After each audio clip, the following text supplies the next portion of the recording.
जय हिंद, जय भारत। और आप इस समय देख रहे हैं CCA न्यूज़ 24 चैनल को और मेरा नाम है दिनेश गर्ग जैन कड़वे सवालों वाला। आपको बता दूं, हमारी भारतीय सेना जिसके ऊपर हमें दिल और दिमाग से पूरा गर्व होता है कि हम कहीं पे भी अगर भारतीय सेना का जवान देखते हैं, वो वर्दी देखते हैं, तो हमारे दिल से एक ही चीज़ निकलती है, जय हिंद। और पूर्व सैनिक, पूर्व जवान मेरे साथ इस समय मौजूद हैं।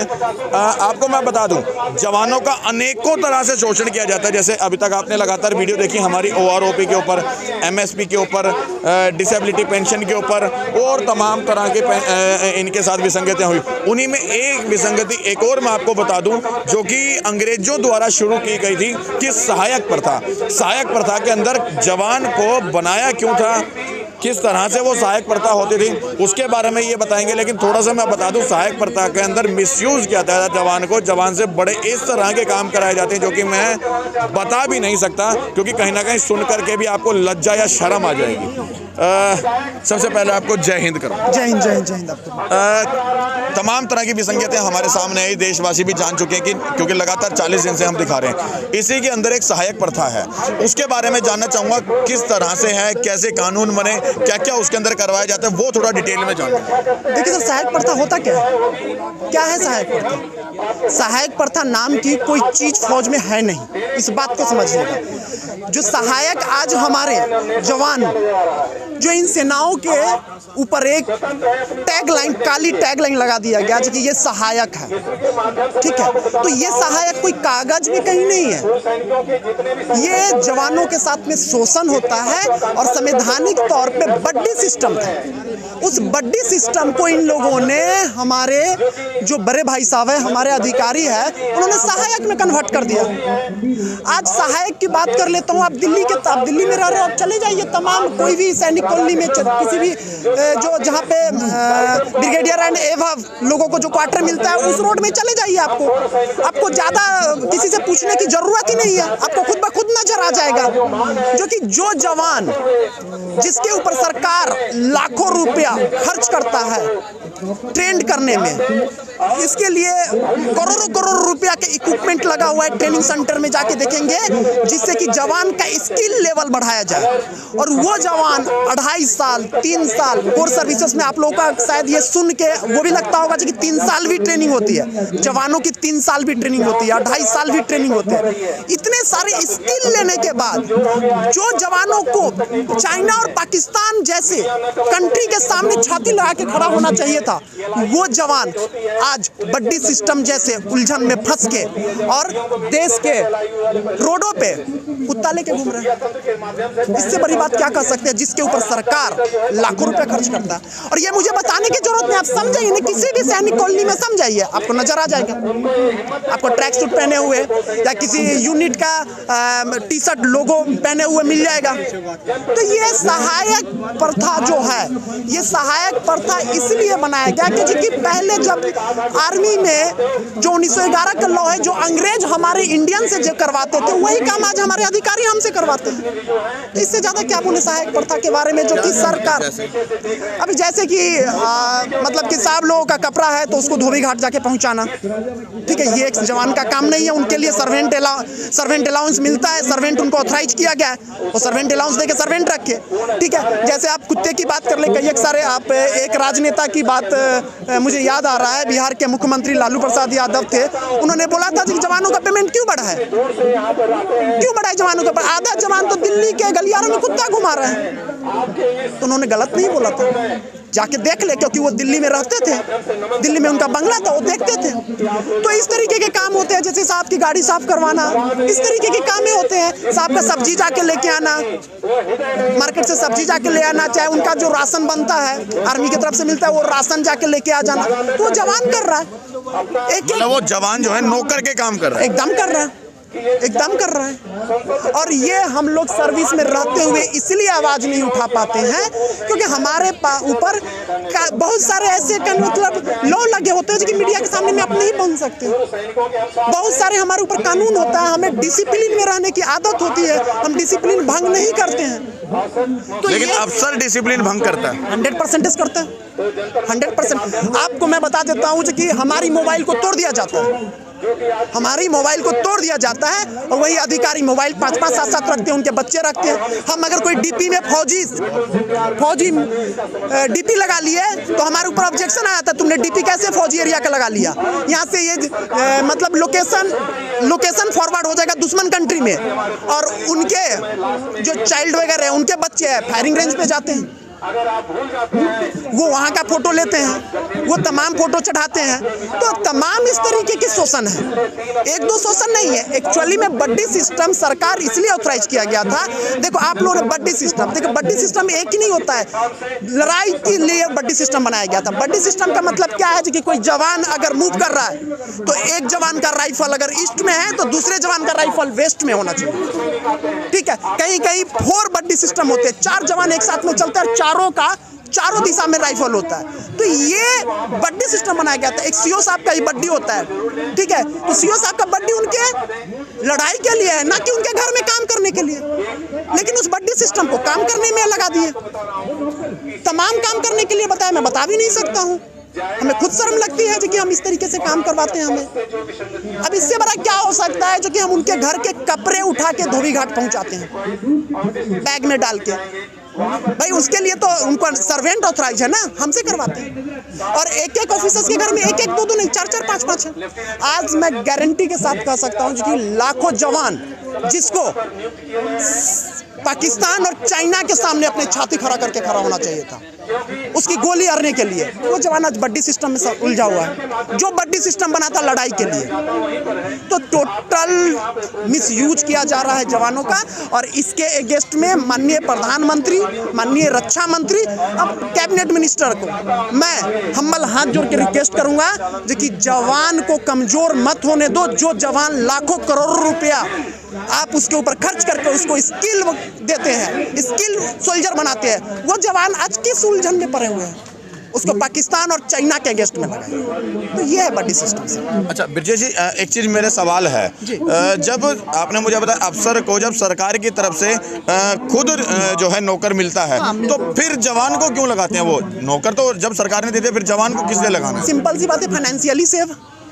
भैया आप सर्वेंट रखोगे तो सर्वेंट को पैसा भी देना पड़ेगा ना। उसको सर्वेंट को पैसा कौन देता है, अफसर या सरकार? सरकार देती है, सर्वेंट अलाउंस उनका। क्यों साहब लोग, सर्वेंट अलाउंस है, सर्वेंट अलाउंस है उनको, और वो सर्वेंट अलाउंस बचा के हमसे काम करवाते हैं, हमसे लेते हैं। अच्छा, सरकार जो है डायरेक्ट नहीं डालती पैसा उसमें, सर्वेंट को लिए अफसर को पैसा देती है। उनके जो होता है ना वो उनके पेमेंट के साथ में ऐड होके आता है।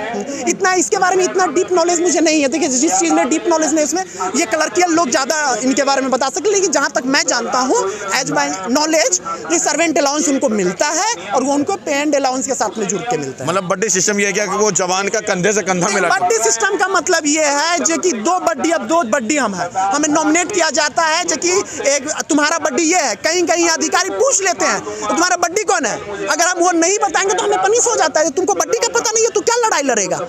तो बड्डी का मतलब ये था, और ये संविधान और ये कैबिनेट ने ये ऑथराइज किया है बड्डी। ये बड्डी के लिए नहीं ऑथराइज किया है कि आपके घर में जाके काम करें। आज तमाम ऐसे सैनिकों हैं जो सुसाइड करते। क्यों करते सुसाइड? आज सैनिकों की बात करो, एक सैनिक जब भर्ती होने के लिए आप कोई भी भर्ती कार्यालय के सामने में जाके आप जाके कवर करिएगा, रात को 2 बजे लाइन लगाता है, रात को 2 बजे लाइन लगाता है। उसका रनिंग होता है सुबह के 7:30, 8, 9 बजे, और 2 बजे से लाइन में खड़ा रहता है। मतलब इतना जुनून, इतना पैशन आर्मी में जाने के लिए। ऐसा क्या हो जाता है कि 2 साल जैसे ही उसकी सर्विस कंप्लीट होता है वो जाते ही वहाँ अपने सेक्शन जेसीओ से, अपने एनसीओ से कहने लगता है साहब मैं प्रमोशन नहीं लूंगा, साहब मैं 15 साल के बाद बाहर निकल जाऊंगा। जबकि आर्मी जैसे ऑर्गेनाइजेशन पूरी दुनिया में नहीं है इतना वेलफेयर देने वाला ऑर्गेनाइजेशन। और इस ऑर्गेनाइजेशन में आप मेरी एज देख लो, क्या एज है इस ऑर्गेनाइजेशन में, जहाँ पे 65,000 रुपये सैलरी है, तमाम अपने अभिभावकों के लिए फैसिलिटी है, मेडिकल फैसिलिटी है, राशन फैसिलिटी है, तब आर्मी छोड़ के निकल रहे। क्यों निकल रहे? क्या सरकार की दायित्व ये नहीं बनती है लेकिन इसके ऊपर गहन सोचा जाए? क्या है, 65,000 रुपया आज मुझे मिल रहा था, उसको छोड़ के आज सिक्योरिटी की नौकरी 20,000 और 19,000 में करने के लिए तैयार है। क्यों? ये सवाल बनता है, ठीक है। क्या माइंड में चलने लगता है, ऐसे क्या माइंड में चल रहा है? जिस लड़के के अंदर पैशन होता है देशभक्ति का, जिस बंदे के अंदर पैशन होता है जो कि मैं दुश्मनों से लोहा लूंगा, जिस बंदे के अंदर पैशन होता है जो कि मैं देश के लिए बना और देश के लिए करूंगा, और उसको सरकार स्किल करने में करोड़ रुपया खर्च करती है, उसके बाद वो क्या काम कर रहा है? किसी अधिकारी के घर में बड्डी सिस्टम, और ये एक दो जवान नहीं है, लाखों की संख्या में। कई एक बार इसकी आवाज उठे भी सेना में, बराबर उठे, बड़े लेवल पे बड़ी मीटिंग हुए, बहुत बड़े मीटिंग हुए, ठीक है, बड़े उस मीटिंग में हुआ कि नहीं अब बड्डी सिस्टम खत्म होगा, सहायक प्रथा खत्म होगा, कई एक सारे रेगुलेशन चले, हम लोगों को भी लगा कि बड्डी सिस्टम खत्म हो जाएगा, लेकिन थोड़ा सा जब आग हुआ बढ़ा, थोड़ा सा आग बढ़ा तो थोड़ा सा डाउन कर दिया जाता है, फिर मामला थोड़ा शांत होता है, फिर चलो। कई एक सारे आज प्रेजेंट टाइम में ही एक दोस्त है जो कि अयोध्या का है, आप उनका इंटरव्यू देखे भी होंगे, सोशल मीडिया पे वायरल हो रहा होगा, वो आज देखो छोड़ के आ गया। अब उसके साथ में मैं जानता हूँ क्या होगा, उसके साथ में होगा कि ये देश का भगोड़ा है, लेकिन उसको देश का भगोड़ा बनने के लिए मजबूर किसने किया? क्या इस चीज़ की जांच होती है? नहीं होती। उसको अनडिसिप्लिन सोल्जर करार दिया जाएगा, देखिए अनडिसिप्लिन सोल्जर है, वो मीडिया में जाके बात रख रही है। भैया उसकी बात जब आप अंदर नहीं सुनोगे, कोई भी जवान इस तरीके का स्टेप तब लेता है जब वो मजबूर हो जाता है। कोई भी जवान सुसाइड, बताइए सुसाइड जैसा कमिट कर लेता है, इतनी सुनहरी जिंदगी को सुसाइड जैसा कमिट कर लेता है। क्यों कमिट कर लेता है? उसका रीज़न है जो कि घर के तरफ से दबाव बनता है, समाज के तरफ से दबाव बनता है कि इतनी अच्छी ऑर्गेनाइजेशन, बाहर के लोगों को क्या पता, इतनी अच्छी ऑर्गेनाइजेशन को मत छोड़ो। घर से अगर भाग के चले गए फौज से तो आपको समाज के लोग जीने नहीं देंगे, आपको भगोरा कहते रहेंगे, और इधर जब यूनिट में आते हो तो आपको ये अधिकारी आपको जीने नहीं देते हैं, नोचते हैं आपको बड्डी सिस्टम में। कभी अगर आप बड्डी सिस्टम के लिए मना कर देते तो आपको कंपेल करेंगे, ऐसे इस तरीके से रूल्स रेगुलेशन में।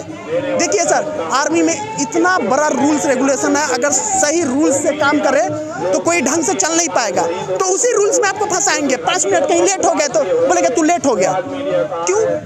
मेन 5 मिनट लेट नहीं है उसके लिए, वो इसलिए जी उसने बड्डी सिस्टम के लिए मना किया। तो ये बड्डी सिस्टम इंडियन आर्मी के लिए दीमक है, इस दीमक की निदान सरकार को करनी पड़ेगी। और ये सिंपल सी बात है, जिस देश की जवान, जिस देश का सेना अगर कमजोर होगा तो आप कमजोर होगा। इससे ज्यादा क्या कह सकते हैं बड्डी सिस्टम के बारे में?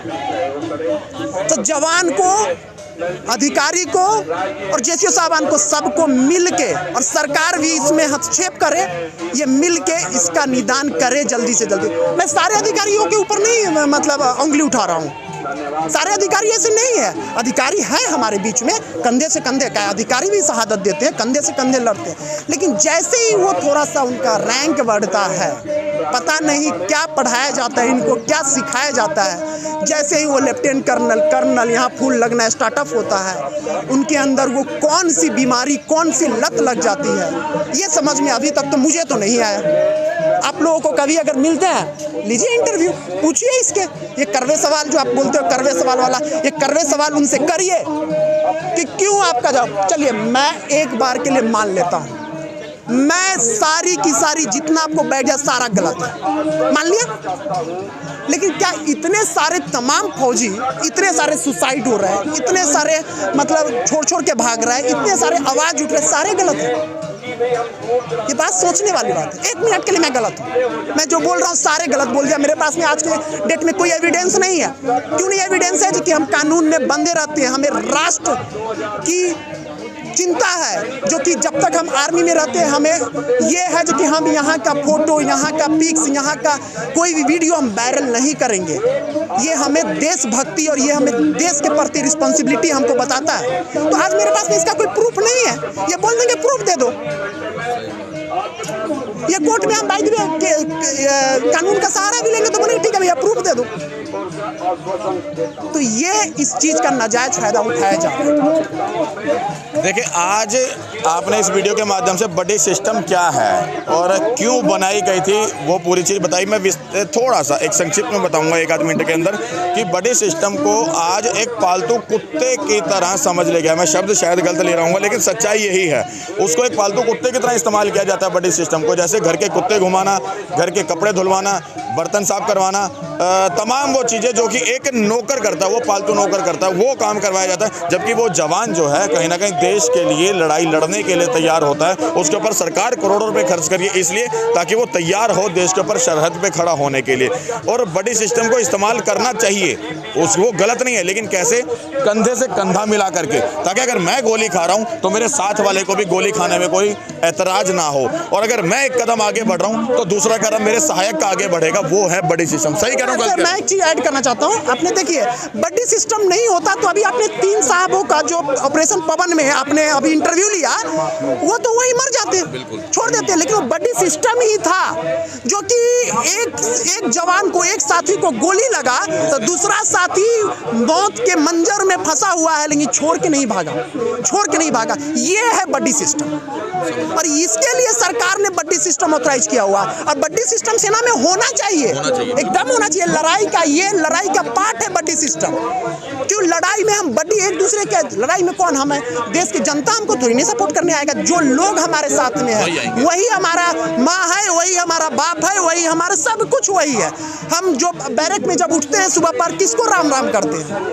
कोई माँ बाप भाई बहन बच्चे नहीं होते हमारे, कोई अड़ोस पर हमारे वही होते। इसके लिए बड़ी सिस्टम बनाया गया। ठीक है, तो बड़ी सिस्टम का गलत नाजायज फायदा उठाया जा रहा है। माननीय प्रधानमंत्री जी से फिर से हाथ जोड़ के रिक्वेस्ट है कि इस बड़ी सिस्टम को सेना से जल्दी से निजात।